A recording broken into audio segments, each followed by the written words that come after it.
फैसला होना चाहिए, वरना हम हाउस को नहीं चलने देंगे। अभी तक कोई एक्शन नौकरी में रिजर्वेशन तो सही, लेकिन प्रमोशन में क्यों?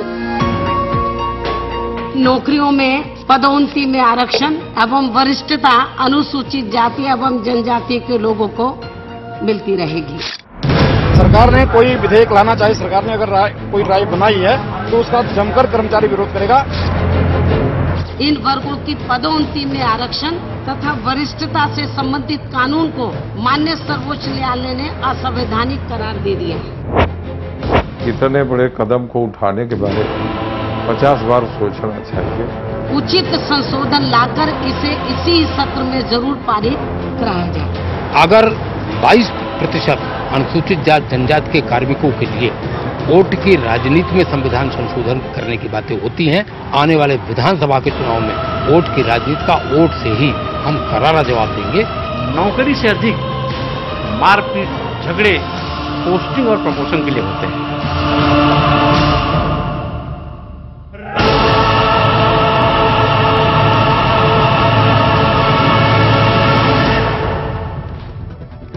नमस्कार, शाम 6 बजे बड़ी खबर में चर्चा प्रमोशन में आरक्षण की। इस समय प्रधानमंत्री निवास में सर्वदलीय बैठक चल रही है, जिसमें चर्चा ये हो रही है कि प्रमोशन में आरक्षण को संवैधानिक दर्जा दिया जाए। इसके लिए संविधान में संशोधन किए जाने की जरूरत होगी। एसटी एससी पोस्ट में वे नीति, ये नीति है वो बिहार और मध्य प्रदेश में पहले से लागू है, लेकिन इसे एक राष्ट्रीय स्तर पर लाने के लिए सरकार ने राज्यसभा में यह आश्वासन दिया था कि हम संवैधानिक संशोधन विधेयक लाएंगे। 2007 में उत्तर प्रदेश की मुख्यमंत्री मायावती ने इस पर आगे बढ़ी थी, जिसे 2011 में इलाहाबाद हाई कोर्ट ने खारिज कर दिया था। 2012 में सुप्रीम कोर्ट ने भी हाई कोर्ट के फैसले को सही ठहराया था। लेकिन अब सभी पार्टियों से नेता सरकार में एससी एसटी पोस्ट में प्रमोशन में आरक्षण के पक्ष में बढ़ना चाहते हैं। इसी पर सर्वदलीय बैठक चल रही है। इसके पक्ष और विरोध में आवाजें जो हैं वो बुलंद हो रही हैं। तो बड़ी खबर में मोटे तौर पर सवाल दो उठा रहे हैं। क्या वाकई हमें प्रमोशन में आरक्षण की जरूरत है? और एक दूसरा अहम सवाल, क्या इस बार फिर से आरक्षण के नाम पर राजनीति हो रही है? आगे बढ़ने से पहले ग्राउंड रिपोर्ट पर नजर। अब हाउस के अंदर इसका फैसला होना चाहिए, वरना हम हाउस को नहीं चलने देंगे। इस बार संसद का मानसून सत्र शुरू होते ही अनुसूचित जाति और जनजाति के सांसदों ने तरक्की में कोटे पर दबाव बनाना शुरू कर दिया। इस मुहिम की अगुवाई मायावती कर रही थी, जिन्होंने मुख्यमंत्री रहते यूपी में प्रमोशन में भी रिजर्वेशन लागू किया, जिसे सुप्रीम कोर्ट ने रद्द कर दिया। मायावती इसीलिए इसे संवैधानिक दर्जा देने की मांग कर रही हैं। अभी सर्वदलीय बैठक है, जो भी कुछ है तो सही चीज सामने आ जाएगी। सरकार की तरफ से ये भी रणनीति है कि जिस तरह से लोकपाल को पेश करके सेलेक्ट कमेटी में भेज दिया गया, इसको भी लटकाने की बात है। क्या आप इस पर अभी हम एडवांस में कैसे कह सकते हैं? लेकिन आरक्षण की राजनीति में दलित आदिवासी ही नहीं, पिछड़े भी शामिल हैं।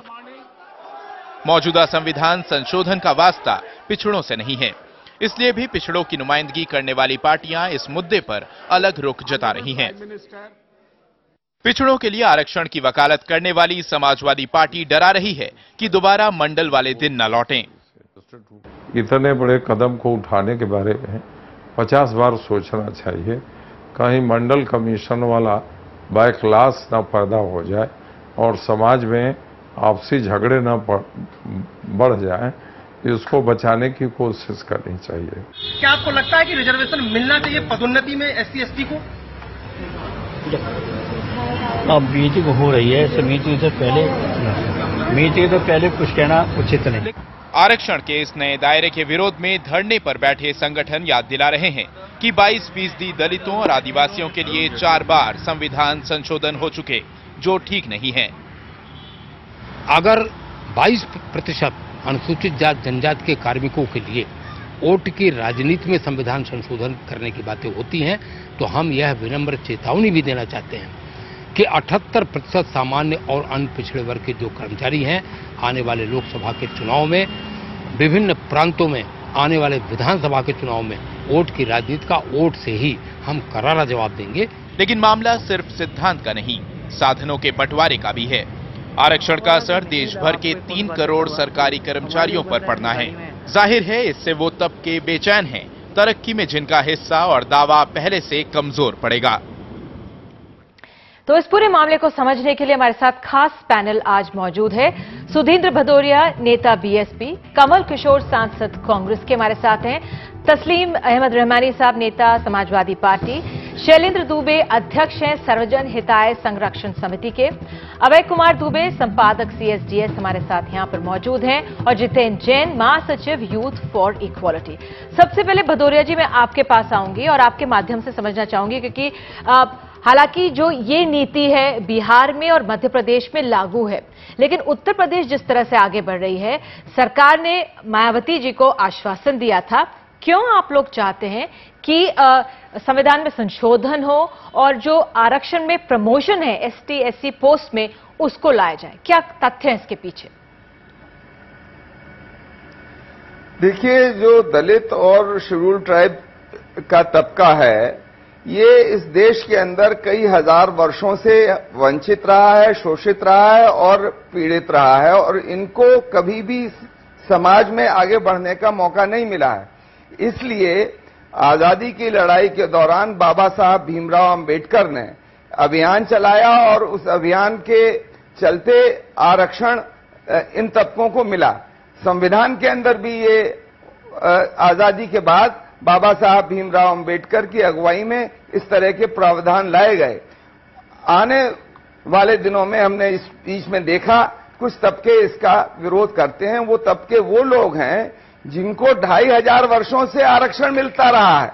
अब वो लोग जो कुछ वर्षों से, क्योंकि हम चाहते हैं कि इंक्लूसिव सिस्टम मिले, मतलब सबकी भागीदारी का सिस्टम बने, तो अगर सबकी भागीदारी का सिस्टम बनना है तो आप जानती हैं कि देश के अंदर आप किसी भी प्रांत में चले जाइए और किसी भी जिले के अंदर चले जाइए, उच्च पदों पर बैठे हुए लोग समाज के खास तबकों के लोग मिलेंगे आपको।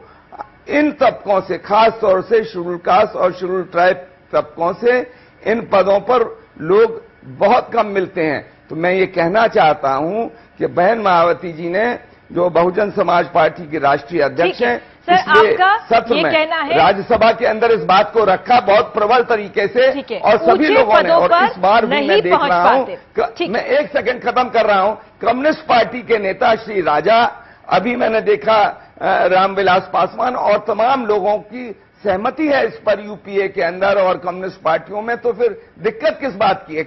ऐतराज किसको है? ठीक है, ऐतराज किसको है? कमल किशोर जी कांग्रेस के सांसद हैं। कांग्रेस पार्टी की तरफ से आश्वासन दिया गया था मायावती को, और अब इस पर इस समय सर्वदलीय बैठक चल रही है। आप लोगों की क्या डेटा है आपके पास इस नीति को प्रमोट करने के लिए? कमल किशोर जी। देखिए मैडम, शुरू से जब कांग्रेस पार्टी पावर में आई, जब से देश आजाद हुआ, तब से गरीबों का उठाने का, खास करके शेड्यूल कास्ट, शेड्यूल ट्राइब्स और जो भी ओबीसी के लोग रहे हो, कांग्रेस पार्टी ने किया है। हमारे पार्टी का एजेंडा बिल्कुल साफ है और हमारी नेता का सोच बिल्कुल पॉजिटिव है। हमें उम्मीद है कि आने वाले दिनों में जो भी फैसले होंगे पॉजिटिव होंगे। ठीक है, तो आप भी कह रहे हैं इसकी जरूरत है और कांग्रेस पार्टी इसे उठाती रही है। भदौरिया जी कह रहे थे किस तरह से मायावती ने इसे उठाया है। अब कुछ लोग इसके विरोध में आवाज उठा रहे हैं। सबसे पहले तस्लीम रहमानी साहब आपके पास, क्यों समाजवादी पार्टी इसके विरोध में? क्योंकि सिर्फ मायावती इसे ला रही है? नहीं, सिर्फ मायावती जी का मसला नहीं है, एक प्रिंसिपल्ड स्टैंड है। आरक्षण जब दिया गया था 1949 की कॉन्स्टिट्यूंट असेंबली की डिबेट में, उसके पीछे एक बैकग्राउंड था, और बैकग्राउंड ये था कि समाज में जो दलित या जो वंचित तबके हैं इकोनॉमिकली एंड सोशली, उनको मेन स्ट्रीम में लाया जाए और उनके साथ जो भेदभाव हो रहा है वो भेदभाव खत्म किया जाए। 10 साल के लिए वो सिर्फ दिया गया था। उससे संविधान की इंटेंशन बिल्कुल क्लियर हो जाती है। इंटेंशन ये है कि रिजर्वेशन को एक परमानेंट क्राइटेरिया बना के कुछ लोगों के लिए एक स्पेस खाली क्रिएट करके न रखा जाए, बल्कि मेन स्ट्रीम में आने के लिए प्रोत्साहित किया जाए।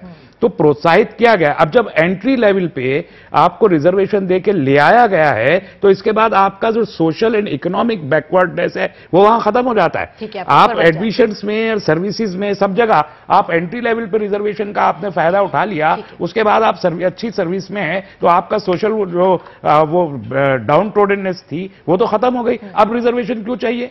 रिजर्वेशन का आधार यही था ना, तो उस आधार के मुताबिक आपको रिजर्वेशन दे दिया गया। अब आप कहते हैं कि प्रमोशंस में भी चाहिए, तो इसका मतलब यह हुआ कि हम जबरदस्ती किसी एक तबके की हेजेमोनी, मोनोपोली कायम करके बाकी लोगों को वंचित समाज में शामिल कर देना चाहते हैं क्या? ठीक है, क्या ऐसा हो रहा है? ये बड़ा रीजन है। इसीलिए देखिए सुप्रीम कोर्ट ने भी ये और हाई कोर्ट, सुप्रीम कोर्ट दोनों ने कहा कि सब्सटेंशिएट करने के लिए कोई डेटा इस सिलसिले में आया नहीं, अब तक भी नहीं आया। अप्रैल का डिसीजन के बाद से अब तक नहीं आया। और ये जो तुष्टीकरण की पॉलिसी कांग्रेस इख्तियार कर रही है कि सिर्फ कहीं पर एक फेवर लेने के लिए एक पार्टी का उन्होंने उनसे वादा कर लिया साहब हम करेंगे, और उसके बाद अब वो बगैर किसी डेटा के, बगैर कुछ सब्सटेंशिएट किए आज जो है वो कल पार्लियामेंट में वो बिल ले आना चाहते हैं। ठीक है, इस पर फिलहाल एक सर्वदलीय बैठक चल रही है। यहां पर शैलेंद्र दुबे जी आपको लाएंगे। आप सर्वजन हिताय संरक्षण समिति से हैं, उसके अध्यक्ष हैं। आप लोग क्यों इसका विरोध कर रहे हैं? देखिए, पहली बात तो यह है कि एक बार नौकरी में आने के बाद अगर एक्सेलरेटेड प्रमोशन एससी एसटी के एम्प्लॉइज को दिया जाता है तो इससे जनरल कैटेगरी के और ओबीसी के जो बाकी एम्प्लॉइज हैं उनके मनोबल पर, उनकी कार्यक्षमता पर बहुत प्रतिकूल प्रभाव पड़ता है। मैं उदाहरण देकर बताना चाहता हूं कि सरकारी सेवाओं में पदोन्नति में आरक्षण के चलते एससी एसटी के एम्प्लॉइज 20 साल 22 साल में 3 प्रमोशन पा रहे थे, और इसी पीरियड में जनरल कैटेगरी के और ओबीसी के एम्प्लॉइज को एक प्रमोशन भी नहीं मिल रहा था। अर्थात एक बैच आया, एक बैच में एससी एसटी का एम्प्लॉय सबसे बॉटम पर है और टॉप पर जनरल कैटेगरी का या ओबीसी का एम्प्लॉय है। जो इसने मेरिट में टॉप किया उसके बास का बास बन रहा है, उसके बैच का सबसे जूनियर मोस्ट व्यक्ति या उससे कई जूनियर। परसेंटेज कितनी होगी? बहुत कम। नहीं, ऐसा नहीं है, इसकी परसेंट बहुत ज्यादा है। उत्तर प्रदेश की सरकारी सेवाओं में तो लगभग 100% उच्च पदों पर शेड्यूल्ड कास्ट के लोगों को तैनाती कर दी गई थी। और अभी जैसा आपने दिखाया झारखंड में, छत्तीसगढ़ में जिन प्रांतों में यह लागू है वहां पर 100% चीफ इंजीनियर शेड्यूल्ड ट्राइब के हैं या शेड्यूल्ड कास्ट। ठीक है, इस पहलू जी भदौरिया जी, नहीं इनसे पूछिए कि कितने चीफ सेक्रेटरी बनाया इन्होंने। देखिए, चीफ सेक्रेटरी एक ही होता है। और भदौरिया जी, यह आप बहुत विद्वान व्यक्ति हैं, आपको जानकारी में होगा ही कि रिजर्वेशन जहां 5 पोस्टें होती हैं वहीं लागू होता है। चीफ सेक्रेटरी की 1 पोस्ट होती है, उस पर रिजर्वेशन लागू नहीं होता। इसलिए यह कोई तर्क नहीं। ठीक है, कमल किशोर जी भी कुछ कह रहे थे, फिर मैं आगे चीफ सेक्रेटरी की पोस्ट भी हमेशा के लिए रिजर्व कर दी जाए। जानना चाहता हूं जी जी, क्या आप मुझसे प्रश्न कर रहे हैं? जी जी जी। हाँ, मैं ये कह रहा था, ये जो कह रहे थे अभी रहमानी साहब कि अगर आरक्षण दिया जाएगा पदोन्नति में तो उसके लिए उसमें कुंठा पैदा होगी, और नौकरियों में एंट्री लेवल पर जब हो जाता है आरक्षण तो उसके बाद आरक्षण देने की जरूरत क्या है? तो इस तर्क को अगर हम आगे बढ़ाएंगे तो फिर यूनिवर्सिटियों के अंदर ये तर्क जब आगे बढ़ेगा तो फिर आरक्षण वहां पर भी इस पर प्रश्नवाचक लगेगा। इस पर सवाल होना चाहिए कि जिस फैमिली को एक बार आरक्षण मिल गया, जिस फैमिली को एक बार आरक्षण मिल गया वो जिंदगी भर आरक्षण का लाभ क्यों उठाती है? इस पर तो सवाल होना चाहिए। और ये सवाल है बिल्कुल वहीं पे रखा जाए, यूनिवर्सिटी पे उधर आगे ना जाए, उस पे ना बढ़े हम लोग। हाँ, उस पे नहीं बढ़ते भदौरिया जी। और भी बहुत सारी सिर्फ प्रमोशन पे जाते, सिर्फ प्रमोशन पे जाते हैं। जिस तरह से शैलेंद्र दुबे ने कहा, जितेन को लाते हैं, यूथ फॉर इक्वालिटी के युवा सदस्य हैं। जितेन, क्यों आपको आपत्ति है? भदौरिया जी, आपने सबसे पहले कहा बाबा साहब के विचार क्या थे। बाबा साहब का सबसे महान विचार था कि अगर जातिवाद को खत्म करना है तो जाति को ही खत्म कीजिए, जातिवाद के लिए नीतियां मत बनाइए। तो जाति खत्म करने के लिए आपकी पार्टी ने क्या किया? पहला सवाल ये। दूसरा सवाल, बाबा साहब, 1 मिनट मुझे बोलने दीजिए, आप सुनिए, आप उनको व्यवस्था में थोड़ी सहनशीलता रखिए, बोलने में भी आरक्षण नहीं है। क्या मतलब है कि शेड्यूल्ड ट्राइब और शेड्यूल्ड कास्ट को खत्म कर दीजिए? मुझे अपनी बात कहने दीजिए, बोलने में आरक्षण नहीं है, मुझे अपनी बात कहने दीजिए। आप नेता हैं, संसद को यहाँ पे बंद कर सकते हैं, यहाँ पे ये टीवी डिबेट है। आप सुनिए, पूरी बात खत्म करने दीजिए, मुझे अपनी बात खत्म करने दीजिए। नहीं, आप पहले आप अपनी बात कह चुके हैं, आप धैर्य रखिए, पूरी बात सुनिए, आपका जवाब मैं पूरी तसल्ली से सुनूंगा। पहला सवाल, आप जाति खत्म करने के लिए आपकी पार्टी ने क्या किया। दूसरा सवाल, बाबा साहब खुद चाहते थे कि आरक्षण जो है एक राजनीति का मार्ग ना बने, सिर्फ 10 साल में जो वंचित जाति हैं बराबर आ जाएं, उन्हें आगे बढ़ाने की होड़ नहीं थी। ये तो थे बाबा साहब के विचार। दूसरी बात आपने कही, 2500 साल से अन्याय हो रहा है। सुप्रीम कोर्ट ने बार बार कहा है आरक्षण एक संवैधानिक मुआवजा नहीं है, ये एक नीति है, किसी को बराबर लाने के लिए कोई कॉन्स्टिट्यूशनल कॉम्पनसेशन नहीं है। ये तो 3 बातें जो आपने कही, उनका जवाब। और अब मैं आपसे आता हूं पदोन्नति में आरक्षण के ऊपर। ये जो सबसे बड़ा प्रोपोगंडा बहुजन समाज पार्टी ने फैलाया कि सुप्रीम कोर्ट ने पूरे पदोन्नति में आरक्षण को असंवैधानिक करार दे दिया, मैं कहूंगा आजाद भारत की सबसे बड़ी दुष्प्रचार ये किया गया है।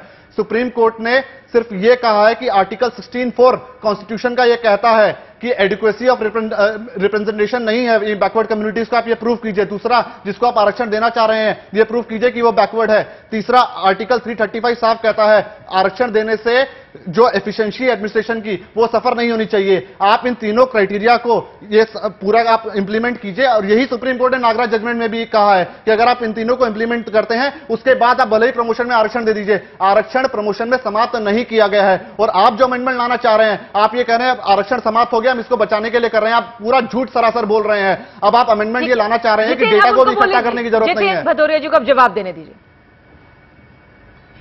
देखिए, ये आरक्षण पर अगर कोई बिल आएगा तो यूपीए सरकार लाएगी, नंबर 1।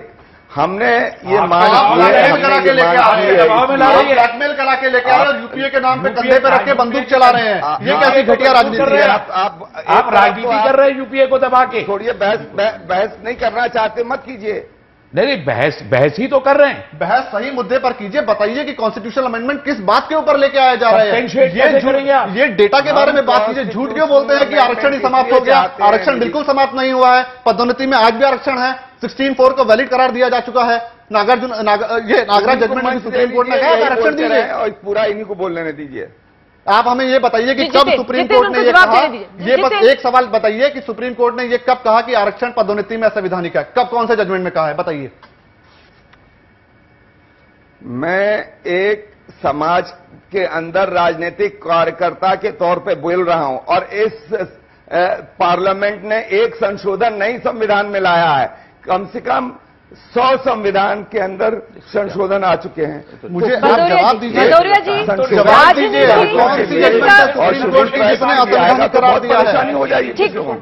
आप जजमेंट तो बताइए, कौन सी जजमेंट में सुप्रीम कोर्ट ने कहा है कि प्रमोशन में आरक्षण असंवैधानिक है? मुझे जजमेंट बताइए। समाज का सबसे बड़ा जजमेंट ये है कि इस देश के अंदर जो दलित और बिल्कुल शेड्यूल ट्राइब लोग हैं, उनके लिए एक ग्लास सीलिंग बना दी गई है, वो 4th क्लास एम्प्लॉइज रहें, और उसी के अंदर सुप्रीम कोर्ट में खत्म हो चुकी है। उसके ऊपर अभय को लेकर आते हैं। अभय, आपने दोनों पक्ष देखे, सुने, शुरुआत में आपको कैसे आंक रहे हैं आप इस कदम को? देखिए, समस्या यह है कि अगर मेरे ऐसे आदमी से पूछा जाए कि आप इस कदम के समर्थन में हैं या विरोध में हैं, तो मैं ये कहूंगा कि ना मेरे पास इसका समर्थन करने के लिए तथ्य हैं, ना विरोध करने के लिए तथ्य हैं। दरअसल दिक्कत यह है कि इस कदम का समर्थन करने के जो लोग पक्ष में हैं और विरोध करने के पक्ष में हैं, दोनों को सरकार के ऊपर यह दबाव डालना चाहिए कि सबसे पहले, जो सुप्रीम कोर्ट का भी कहना है कि सबसे पहले आप इसके बारे में पूरी जानकारी लाएं। पिछले 60 साल का जो तजुर्बा है, ये तो कहना बिल्कुल सही है कि सुप्रीम कोर्ट ने पदोन्नतियों में आरक्षण को असंवैधानिक नहीं ठहराया है, उसको खारिज नहीं किया है। अगर कोई ये कहता है तो ये बात गलत कहता, कोई भी कहता रहे। दूसरी बात यह है कि पिछले 60 साल का तजुर्बा जो है, उसकी बहुत गहराई से अच्छी तरह समीक्षा की जानी चाहिए। कोई भी कदम उठाने से पहले सरकार को एक कमेटी बनानी चाहिए। वो कमेटी ये देखे कि वास्तव में हो क्या रहा है जमीन पे, क्योंकि जिस वक्त ये प्रावधान किया गया था और जब से ये पदोन्नतियों में आरक्षण दिया जा रहा है, उस वक्त की स्थिति ये जरूर थी कि अनुसूचित जातियों और जनजातियों को ठीक से प्रमोशन नहीं मिलते थे। उनके प्रमोशन ड्यू होते थे, फिर भी नहीं मिलते थे। उनकी पोस्टिंग में, तैनातगी में भी उनके साथ भेदभाव होता था। लेकिन क्या ये भेदभाव अभी भी जारी है? ये होता था, 60 साल गुजर चुके हैं, 60 साल का वक्फा कम नहीं होता है। इसकी बाकायदा एक गहराई से जांच की जानी चाहिए। उस जांच के लिए एक कमीशन भी बनाया जा सकता है इस जांच के लिए एक कमेटी भी बनाई जा सकती है और उसकी रिपोर्ट के ऊपर कार्रवाई की जानी चाहिए, ना कि अंधाधुन आप उसमें बोले हैं। सिर्फ एक सेंटेंस बोलना चाहता हूं। आप जो फरमा रहे हैं कि समीक्षा होनी चाहिए, इसके लिए डेट फिक्स हो चुकी है। 2026 में हम आरक्षण पर दोबारा से बहस करके समीक्षा करके ये तय करेंगे कि आरक्षण दे या ना दे। नहीं, वो दूसरी बात है। ये बिल्कुल दूसरी बात कह रहे हैं। मैं ये नहीं कह रहा हूं, नहीं, मैं ये नहीं कह रहा हूं, मैं ये नहीं कह रहा हूं। मैं आरक्षण, देखिए, मैं आरक्षण की वैधता, मैं आरक्षण के समर्थन में हूं। मैं मानता हूं आरक्षण दिया जाना चाहिए। यहां पदोन्नतियों में आरक्षण का सवाल है। या आरक्षण की वैधता और अवैधता के ऊपर हम लोग बहस नहीं कर रहे हैं। ये पदोन्नतियों में आरक्षण का सवाल है। जो एक बार नौकरी में आ गया उसको पदोन्नति, वो सवाल है। ठीक है, यहाँ पर एक सवाल, वो बिल्कुल यहाँ पर एक सवाल आगे बढ़ने से पहले सभी पॉलिटिकल पार्टीज जो यहाँ पर मौजूद हैं इस समय, एक पार्लियामेंट्री कमेटी क्यों नहीं बनाई गई? जो जिस तरह से अभय कह रहे हैं, जिस तरह से हम लोग रिसर्च के दौरान पा रहे थे, कई तथ्य नहीं है। कास्ट बेस्ड सेंसस पिछला जो एक हुआ था 1931 में ब्रिटिशर्स के जमाने में हुआ था, तब से अभी तक हुआ नहीं। मंडल कमीशन के बाद जो मैं काफी रिपोर्ट्स पढ़ रही थी, एक मिनट बीच में बोल रहा हूँ। शैलेंद्र जी शैलेंद्र जी ने एक अभी तथ्य पेश किया। शैलेंद्र जी ने कुछ तथ्य पेश किए, वो तथ्य स्वीकारे जा सकते हैं, उनके ऊपर विवाद किया जा सकता है।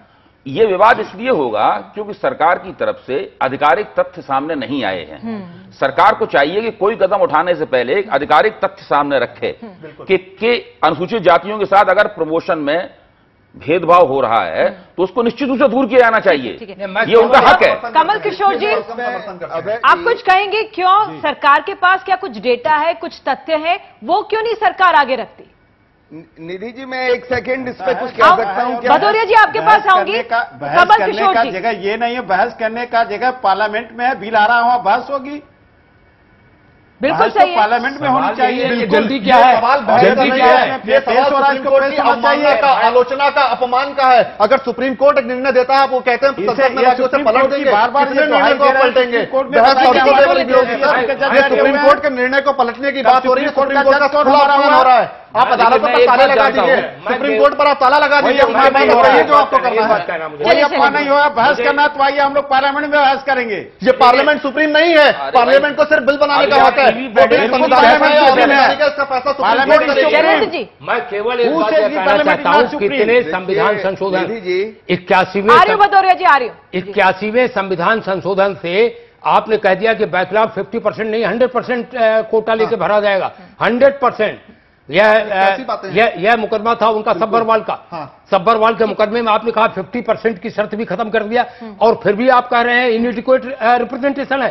100% बैकलॉग भरा चुका, 50% और इनएडिक्वेट है भी। क्या कहना चाहते हैं? मैं जो कहने जा रहा हूं आरक्षण के एक समर्थक के तौर पर कहने जा रहा हूं, आरक्षण के विरोधी के तौर पर नहीं कहने जा रहा हूं। ये कहना कि संसद में बिल आएगा तब हम बहस करेंगे, उससे पहले उसके ऊपर हम कोई बहस नहीं करेंगे, ये राजनीतिक हेकड़ी है। मैं इस राजनीतिक दादागिरी का मैं विरोध करता हूं, वो कोई भी हो। संसद में जो बिल आएगा उसके संसद के बाहर भी बहस होगी, और उसके पहले भी बहस होगी, और उसके बाद में भी बहस होगी।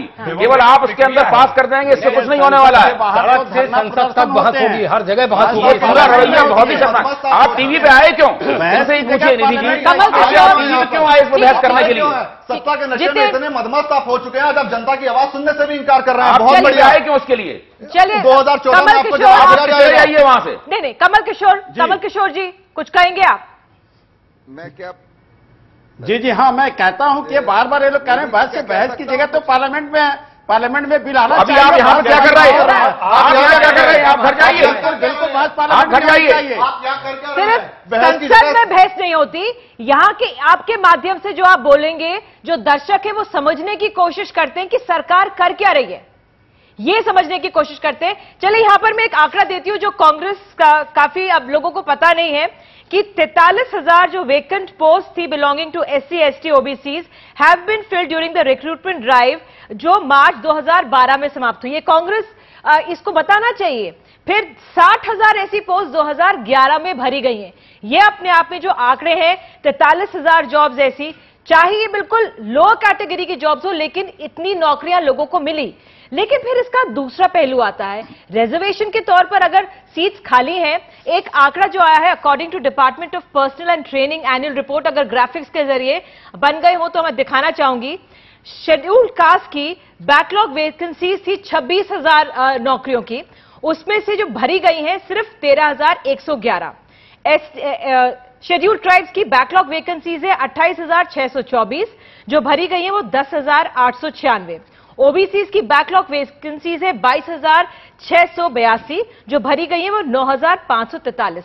कमल किशोर जी, मेरा सवाल यह है कि जो आरक्षण जो दिया भी जा रहा है उन सीट्स को भरा नहीं जा रहा, वो अभी भी खाली पड़ी हुई हैं। सरकार की एक ड्राइव चली और तमाम सरकारें जो अब तक है 1985 से वो करती चली आई है। सिर्फ कांग्रेस को श्रेय नहीं मिलेगा, लेकिन जो आंकड़े मैंने आपको बताया 43,000 नौकरियों का, 60,000 नौकरियों का, वो कांग्रेस ये श्रेय अपने ऊपर अपने साथ ले सकती है। लेकिन इसमें यह भी देखना होगा कि जो रिजर्वेशन दिया जा रहा है वो पोस्ट भी नहीं भरी जा रही। तो हम यहां पे ये समझने की कोशिश कर रहे हैं, क्या सरकार ये इस पे तवज्जो दे रही है कि क्यों नहीं भरी जा रही, जो जिनके नाम पर रिजर्वेशन दिया जाता है उनकी स्थिति में बेहतरी हुई कि नहीं। अभय ने एक तरह से ये सवाल उठाया था, उस पर तो आप कुछ कह सकते हैं। निधि जी इस पे थोड़ा सा कहना चाहूंगा, अगर आप अनुमति देंगी तो। कमल किशोर जी तो बोल ही नहीं रहे, तो आप ही बोलिए फिर। हेलो, ठीक है, बोलिए कमल किशोर जी। आवाज कट रही है। हाँ, हमें आ रही है आपकी आवाज। चलिए भदौरिया जी, आप क्या कह रहे हैं? उनके लिए न बोलना सुविधाजनक है। मैं ये कह रहा हूं कि अगर इन समाज के दलित और शेड्यूल्ड ट्राइब के तबकों में इतनी शिक्षा और इनमें तरक्की हुई होती तो ये आपके तमाम जो बैकलॉग हैं ये भरे हुए आपको मिलते। एक दूसरी चीज मैं जो अभय दुबे जी ने कहा, मैं इनसे सहमत होते हुए ये कहना चाहता हूं कि ये जो कह रहे हैं कि शेड्यूल्ड ट्राइब और शेड्यूल्ड कास्ट की क्या पोजीशन है, इस पे scheduled tribe scheduled caste commission के लोगों ने इस बात को रखा, उनके चेयरमैन ने इस बात को रखा। आपके एनडीटीवी के चैनल पर मैंने स्वयं पिछली बार सुना जब उनके अध्यक्ष आए थे, वो कह रहे थे कि इन समाज के इन तबकों को पदोन्नति के अंदर आरक्षण की आवश्यकता है और उसके लिए जितने भी प्रबल कदम उठाए जाएं ये जरूरी हैं। तो वो इस बात पर आधारित था कि उन्होंने कहा कि उन्होंने राष्ट्रीय स्तर पर ये सवाल उठाया, राष्ट्रीय स्तर पर दोनों ने कह रहे हैं, कांग्रेस और बीजेपी कह रहे हैं, आवश्यकता का विरोध नहीं कर रहा हूं। सुधीर जी जो कह रहे हैं, मैं साफ कर देना चाहता हूं कि मैं आवश्यकता का विरोध नहीं कर रहा हूं। मेरी तो विनती केवल ये है कि 60 साल के तजुर्बे की समीक्षा क्यों नहीं हो रही है। बिल्कुल, इसी पर क्या महज इसमें राजनीति हो रही है? क्या देखिए, क्या इसमें राजनीति हो रही है, इसकी चर्चा करेंगे एक छोटे से ब्रेक के बाद। मुझे एक ब्रेक लेना पड़ रहा है, तुरंत हम बड़ी खबर में आते हैं। क्या एक बार फिर से हमें राजनीति देखने को मिल रही है इस मसले पर? एक छोटा सा ब्रेक लेते हैं, तुरंत हम।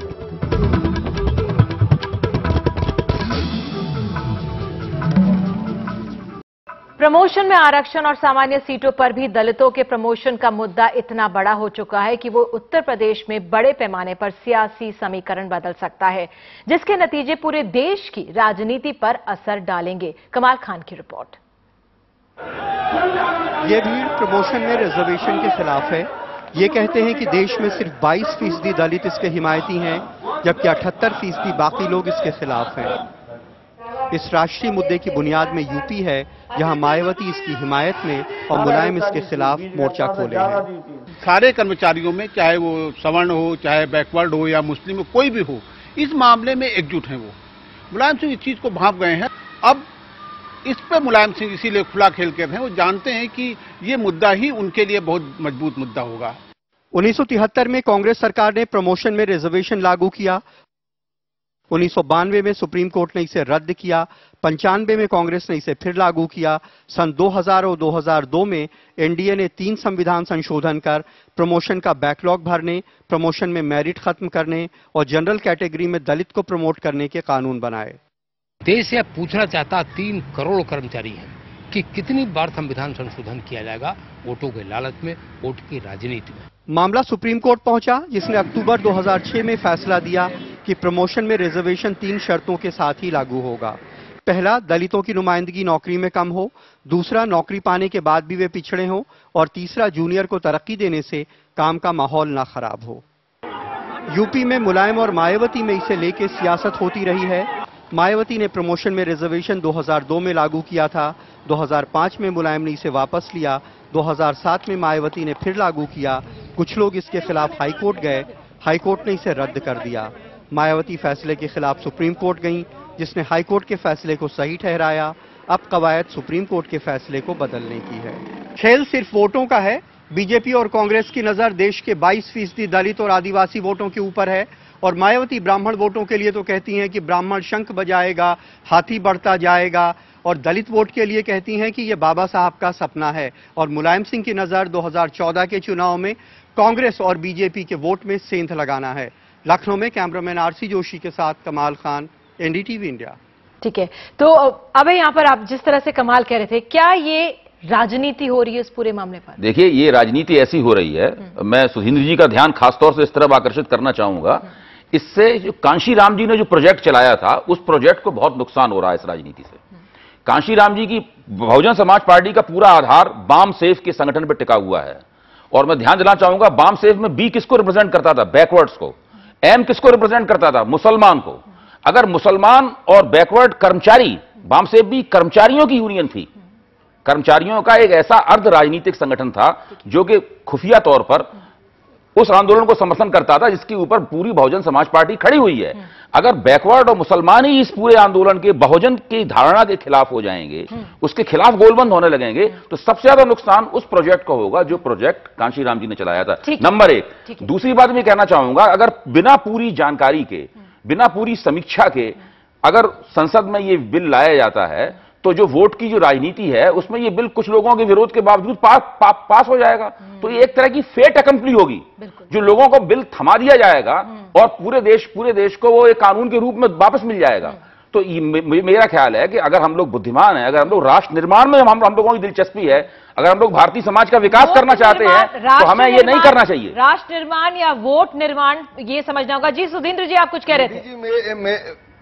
जी हाँ, मैं ये कह रहा था कि जहां तक बीएसपी का सवाल है, ये चाहे शेड्यूल ट्राइब्स के पदोन्नति का सवाल हो या मंडल आयोग का सवाल हो। मुलायम सिंह जी जब मंडल आयोग पर इस देश के अंदर टकराव हुआ, तो मुलायम सिंह जी ने उस समय वीपी सिंह की सरकार गिर रही थी, वो मंडल आयोग के खिलाफ जो ताकतें थी उनके साथ खड़े थे। मुलायम सिंह कभी बैकवर्ड के साथ नहीं रहे, विरोध कर रही थी। मैं तो इस बहस में जाता ही नहीं, जाना नहीं चाहता। इसलिए मैं आपको ये कह दूं, देखिए, जहां तक बहुजन समाज पार्टी का सवाल है, एक सामाजिक समरसता के लिए, इंक्लूसिव सिस्टम के लिए ये जरूरी है कि इन तबकों को आगे बढ़ाया जाए। 22% को लेकर सवाल है, 22% को लेकर आप इंक्लूसिव होना चाहते हैं, आगे कहां तक बढ़ाया जाए? आप बिल्कुल एक्सक्लूसिव रेस की बात कर रहे हैं और इसको इंक्लूसिव बता रहे हैं। मैंने अपनी बात नहीं की, अगर ये मुझे टोकेंगे तो मैं बहस में हिस्सा नहीं लूंगा। नहीं, आप जब गलत बात बोलेंगे, टोकेंगे नहीं क्या? झूठ बोलेंगे तो टोकेंगे फिर? आप मुझे अपनी बात तो पूरी कहने दीजिए। आप लीजिए, मैं हट जाता हूं, आप अगर नहीं बोलना देना चाहते। भदौरिया जी नहीं, आप खत्म समाप्त कीजिए जी। हाँ, मैं ये कह रहा हूं कि जहां तक उत्तर प्रदेश के अंदर पिछले 6 महीने के अंदर इतने दंगे हुए हैं, पूरा मुसलमान समाजवादी पार्टी की सरकार आपने अपनी बात कह दी, आपने अपनी बात कह दी। और न मुसलमान उनके साथ है, न दलित उनके साथ है, न पिछड़े कार्यशैली पे बात नहीं हो रही है। आप जब नाराज हो जाते हैं भदौरिया जी, तो आप विषय को भी भूल जाते हैं। अच्छा, ये विषय नहीं है, विषय ये है कि इसलिए कह रहा हूं क्योंकि मुसलमानों को उन्होंने, अरे मुसलमानों को आप छोड़ दीजिए। मैं ये कहना चाहता हूं कि मैं ये कहना चाहता हूं कि पूरा का पूरा आरक्षण धर्म पर आधारित है। मुसलमानों को खिलौना दे के यहाँ पर भदौरिया जी, ये बहस नहीं है इसमें।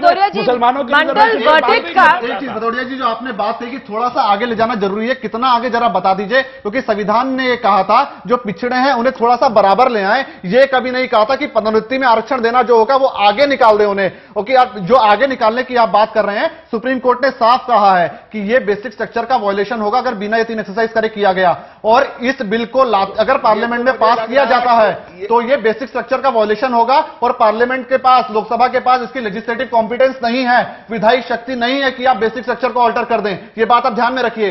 केवल 1 मिनट बात करना चाह रहा हूं। मेरा केवल यह कहना है, पता लगता है कि आप सच्चर आयोग की रिपोर्ट के भी खिलाफ हैं, मंडल आयोग के भी खिलाफ हैं, और बाबा साहब मंडल आयोग ने तो पदोन्नति में आरक्षण के लिए कहा ही नहीं। हम सच्चर के खिलाफ नहीं है। मंडल वर्डिक्ट में यहाँ पर मंडल वर्डिक्ट में बता दें सिल्वर लाइनिंग थी। आप पार्लियामेंट में ये कहेंगे कि बिल लाते वक्त भदौरिया जी मंडल वर्डिक्ट में एक खास बात कही गई थी कि that reservation could not be extended to promotions. ये मंडल वर्डिक्ट पे खास तौर से कहा गया था, खास सिल्वर लाइनिंग मानी जाती थी कि reservation could not be extended to promotions. अब बताइए, जवाब दीजिए। मेरा यह कहना है सारे मामले में, कह रहा हूं जहां तक शेड्यूल कास्ट और शेड्यूल ट्राइब का सवाल है, इस देश के अंदर एक समता मूलक समाज बनाने के लिए और उच्च पदों पर दलितों में और शेड्यूल ट्राइब्स के लोगों को पहुंचाने के लिए पदोन्नति में आरक्षण की आवश्यकता है। उससे ज्यादा है, उससे ज्यादा है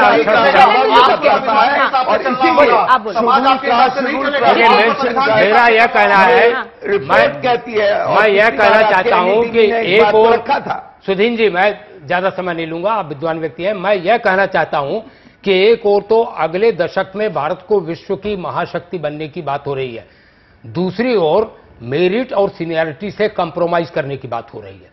सरकारी सेवाओं में अगर मेरिट से कंप्रोमाइज किया जाएगा, ज्येष्ठता से और श्रेष्ठता से, तो हम उम्मीद कर सकते हैं कि विज्ञान में हम कितना आगे जाएंगे। ये कमल किशोर जी को लाते, कमल किशोर जी मेरिट से कॉम्प्रोमाइज यहां पर होगा, आप बोलिए।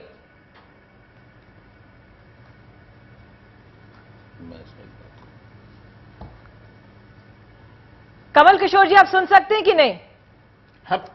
जी हेलो जी, हाँ बोलिए आप बोलिए। शैलेंद्र जी की बात का आप जवाब देंगे, सरकार क्यों इस पर आगे बढ़ रही है? क्या मेरिट को अब नजरअंदाज कर दिया जाएगा? एक तरफ merit and seniority both, merit ज्येष्ठता और श्रेष्ठता दोनों को विश्व में कहीं नजरअंदाज किया जाता है, यहां नजरअंदाज किया जाता है। बोलने दीजिए। नहीं, क्या नजरअंदाज करके क्या कांग्रेस पार्टी ऐसा काम कर रही है? जी हाँ, कांग्रेस पार्टी का इतिहास आपने पढ़ा है, आपने देखा है, आप भी मैं पार्टी का व्यक्ति हूं, मैं कर्मचारी हूं, मैं पार्टियों का व्यक्ति नहीं हूं। तो इतिहास में एक परिवार का पार्टी आपने कर्मचारी है तो क्या कर्मचारी इससे बाहर हैं? इस देश के बाहर तो आप नहीं रह रहे हैं, इस देश की स्थिति को आप भी समझते हैं, हम भी समझते हैं। तो क्या कर रहे हैं? देश को 18वीं बर्बाद कर ले जाएं। चलिए कमल किशोर क्या इस देश को, क्या आपके कहने से देश बर्बाद हो रहा है? नहीं, 18वीं शताब्दी में ले जाएं देश को, 18वीं शताब्दी में ये समझना होगा कि हमारे शेड्यूल कास्ट और शेड्यूल ट्राइब का जो जन्मजात अधिकार है वह मिलना चाहिए। देखिए ये जन्मजात अधिकार नहीं, कैसी बातें कर रहे हैं? कहाँ लिखा है जन्मजात अधिकार है? सर्टिफिकेट ये आप सांसद होकर ऐसी बात कर रहे हैं, ये सांसद होकर आप ऐसी बात कर रहे हैं कि शेड्यूल कास्ट को जन्मसिद्ध अधिकार है आरक्षण का। ये सांसद होकर आप ऐसी बात कर रहे हैं, आप लोग को शब्द वापस लेने चाहिए। ये कैसी बातें कर रहे हैं? ये जन्मसिद्ध अधिकार गांधी परिवार का होगा कांग्रेस को चलाने के लिए। यहाँ पर एक सवाल पार्टी की बुनियादी पॉलिसी के खिलाफ बात कर रहे हैं। चलिए एक सवाल जो एक पत्रकार के नाते जहन में आ रहा था, पंडित नेहरू ने जून 27, 1961 में कहा था, उन्होंने ही express dismay at the manner in which reservation were being made. उन्होंने मुख्यमंत्रियों को एक चिट्ठी लिखी थी और आगाह किया था कि इंडिया वुड बिकम सेकेंड और third rate if reservation were made on communal considerations. Nehru also was shocked to note, सकते में that promotions were also made on caste consideration. और उन्होंने वार्निंग दी थी, this way lies not only folly but disaster. ये पंडित नेहरू के गांधी परिवार के जो शीर्ष सदस्य उनके ये बयान थे। कमल किशोर जी, कांग्रेस क्यों इसको नजरअंदाज कर रही है? वो भी खिलाफ थे, राजीव गांधी जी भी खिलाफ थे। कमल किशोर जी, इस पे आप कुछ बोलेंगे कि इस पे भी नहीं बोलेंगे, या ये भी संसद में कोई उठाएगा कि नहीं? राजीव गांधी जी का अपमान हो रहा है। राजीव गांधी जी की जयंती है आज, वो भी आरक्षण के खिलाफ थे। 1950 में आर्टिकल 341 में प्रेसिडेंशियल प्रोक्लेमेशन लाया गया और उसमें यह कहा गया कि schedule caste, schedule tribe other than Hindu कोई नहीं होगा। तो क्या ये कम्युनल नहीं है? और उसके बाद 1961 में नेहरू जी ये शायद में से अलग ट्रैक पे ले गई। मुझे ये समझना था क्या इस पर राजनीति हो रही है? ये तो कम्युनलाइज तो खुद कांग्रेस ने किया इसको, और आज भी इसको कम्युनलाइज कर रही है। ऐसा है कि ये बात सही है कि अनुसूचित जातियों और जनजातियों के मसले में ये माना जाता है कि केवल हिंदुओं में ही वो होती हैं, लेकिन इसकी एक वजह दूसरी भी है जिसका आप भाई साहब जिक्र नहीं कर रहे हैं, कि जो मुस्लिम लीडरशिप है और जो मुस्लिम स्कॉलरशिप है, मुस्लिम थियोलॉजिकल स्कॉलरशिप है, वो ये मानती ही नहीं है कि हमारे अंदर कोई अनुसूचित जनजाति जैसा कोई तबका है। वो नहीं मानते कि हमारे यहाँ हलालखोर और लालवेगी जो है उनकी स्थिति वही है जो कि हिंदुओं में सफाई मजदूरों की। एक मिनट, आप पूरी बात ही नहीं कर रहे हैं, तो गलत बात। आप क्यों सुन चुके हैं हम आपकी बात? एक minute, let me finish sir. जो रिपोर्ट है ऐसा उसने बहैसियत कम्युनिटी बोला है। देखिए ऐसा है, वो नहीं मानते हैं। अच्छा, अब सवाल इस बात का है, इसलिए मुसलमानों में वे जातियां जिनकी स्थिति हिंदुओं में दलितों जैसी है, हिंदुओं की दलितों जैसी है, उन स्थितियों को ओबीसी की तहत रिजर्वेशन मिलता है। उन जातियों को पिछड़े वर्गों की तहत रिजर्वेशन मिलता है।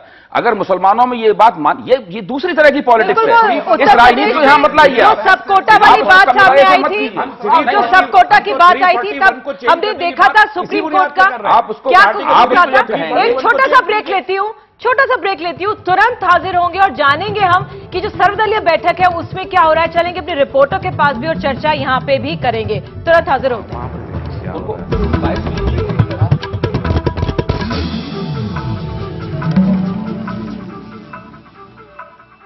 तो प्रधानमंत्री निवास में इस समय सर्वदलीय बैठक चल रही है, जिसमें इस पर चर्चा हो रही है कि जो SC/ST पोस्ट हैं उनमें प्रमोशन में आरक्षण हो या नहीं। तो फिलहाल अपने संवाददाता के पास चलेंगे कुछ देर में, लेकिन फिलहाल समय अब कम है। हिमांशु हमारे साथ है। हिमांशु, क्या निकलकर अब तक आया इसमें? 6 बजे बैठक शुरू हुई। देखिए निधि, सभी बड़े जो राजनीतिक दल के नेता यहाँ पहुंचे हैं, सत्ता पक्ष और विपक्ष की तरह से सभी पार्टियों को एक एक करके मौका दिया गया है कि वो अपनी अपनी बात इस प्रस्ताव पर रखें, लेकिन अभी तक कोई तस्वीर अंदर से उभर कर सामने नहीं आई है। सिर्फ ये सूत्रों के हवाले से हमें बताया गया है कि चर्चा और सलाह मशवरे का दौर अब भी जारी है।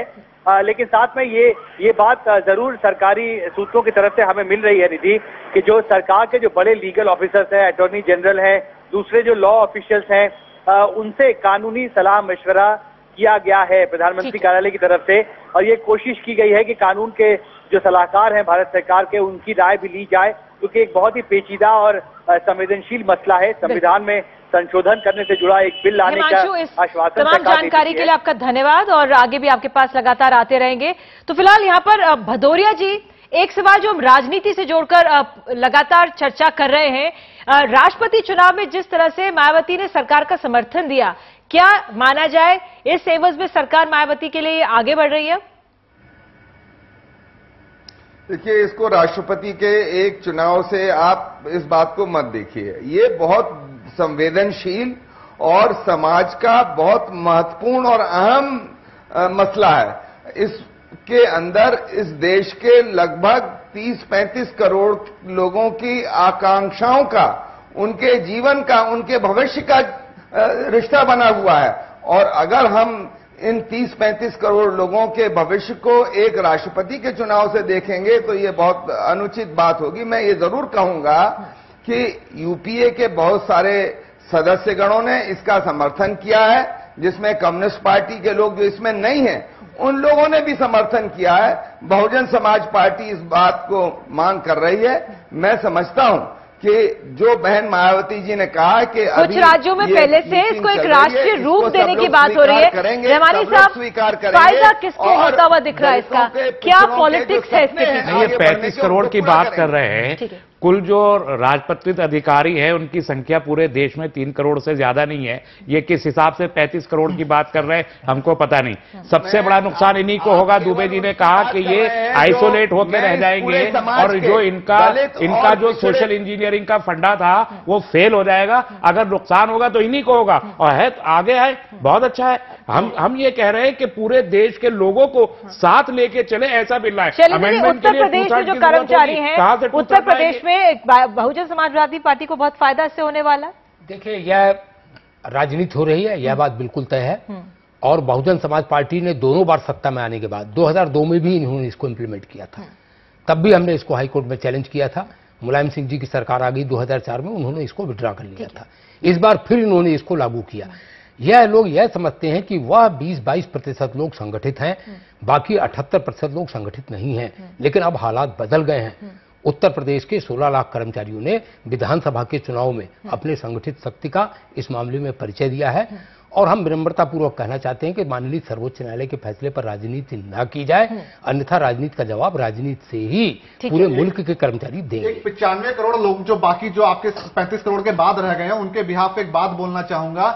अगर ये बिल संसद के पटल पर रखा गया तो ये एफर्मेटिव एक्शन नहीं होगा, ये रिवर्स डिस्क्रिमिनेशन की शुरुआत होगी। आप उल्टा डिस्क्रिमिनेशन करेंगे कि अगर आप एक जनरल कास्ट से हैं तो न तो आपको स्कूल में एडमिशन मिलेगा, न कॉलेज में एडमिशन देंगे, न नौकरी देंगे, और गलती से नौकरी मिल गई तो आप चिंता मत कीजिए, हम दूसरों को पदोन्नति में आरक्षण देकर आगे बढ़ाएंगे। ठीक है, दीदी आप इसकी राजनीति की बात कर रही हैं, जहां तक मैं सोच पा रहा हूं, मुझे पूरा यकीन है कि इस तरह का कानून बनाने से न तो कांग्रेस का एक भी वोट बढ़ने वाला है, मायावती जी को उत्तर प्रदेश में दलितों के जितने वोट मिलते हैं उससे ज्यादा मिलने वाले नहीं है, क्योंकि वो अंतिम सीमा तक, ऊंचाई तक पहुंच चुकी हैं, वो एक प्लेट्यू तक पहुंच चुकी है, सैचुरेशन पॉइंट तक पहुंच चुकी हैं। वो नहीं हो सकता कि हर देश में, देखिए इस देश में लोकसभा के चुनाव राज्यों में लड़े जाते हैं, अलग अलग राज्यों में लड़े जाते हैं, राज्यों के चुनाव परिणामों का योगफल दिल्ली में होता है। कांग्रेस और भारतीय जनता पार्टी को छोड़कर एक से ज्यादा राज्यों में महत्व रखने वाली कम्युनिस्ट पार्टियां हैं, वो भी 2-3 हैं। इसलिए ये बिल्कुल गलतफहमी दिमाग से निकाल देना चाहिए। चुनाव बिल्कुल अभी नजदीक है। इस तरह के विधायी कदमों की पोल जो है सबसे ज्यादा चुनाव के अंदर खुलती है, और इसकी पोल भी चुनाव में ही खुलेगी, चुनाव में ही खुलेगी। चलिए फिलहाल हमारे पास समय बस इतना ही है। बड़ी खबर में आज चर्चा में इतना ही। फिलहाल इस समय सर्वदलीय बैठक चल रही है, सरकार कानूनविदों की राय इसमें ले रही है, लेकिन एक बात जो मोटे तौर पर सामने आई है कि सरकार के पास जो तथ्य हैं, डेटा मौजूद है, उसको सामने लाकर गंभीर विचार करके ही इस पे आगे बढ़े। तो फिलहाल बड़ी खबर में आज के लिए इतना ही। कल फिर हाजिर होंगे, तब तक के लिए